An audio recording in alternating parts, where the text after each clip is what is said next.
क्या आपको भी लगता है कि भारत की हवा में बाकी देशों के मुकाबले कुछ ज्यादा ही धूल है?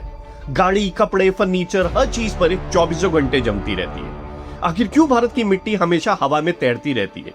चलिए इसके पीछे की असली वजह जानते हैं। अगर ज्योग्राफिकल नजरिए से देखें तो भारत के उत्तर पश्चिम में फैला थार रेगिस्तान धूल का एक बहुत बड़ा जरिया है। गर्मियों में चलने वाली तेज और गर्म लू इस सूखी मिट्टी को उड़ाकर मैदानी इलाकों तक ले आती है। इसके साथ ही उत्तर भारत की मिट्टी बहुत बारीक होती है। तेजी से होते शहरीकरण के कारण हमारी जमीन से हरी घास और पेड़ पौधों का वो नेचुरल कवर हटा दिया है जो इस मिट्टी को जकड़ कर रखता था।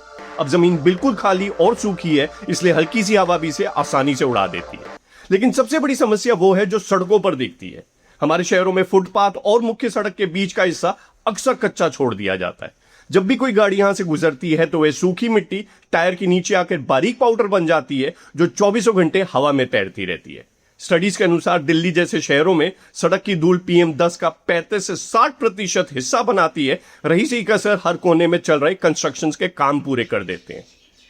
जहां बिना किसी ढकाव या पानी के छिड़काव के सीमेंट और रेत खुलेआम उड़ती है, ये धूल सिर्फ नजरों को नहीं हमारे फेफड़ों को भी परेशान कर रही है, खासकर बच्चों और बुजुर्गों को। लेकिन दुनिया के कई विकसित शहरों में ऐसा क्यों नहीं होता? वहां सड़क के किनारे पक्के होते हैं या घास लगी होती है, सड़कों की नियमित सफाई मैकेनिकल स्वीपर से होती है और पानी का छिड़काव किया जाता है जिससे धूल उड़ने से पहले ही जम जाती है। कंस्ट्रक्शन साइट्स पर भी सख्त नियम फॉलो किए जाते हैं, सामान ढका रहता है और पानी का छिड़काव होता है। वहीं हमारे यहां ये बुनियादी चीजें अक्सर नजरअंदाज कर दी जाती है।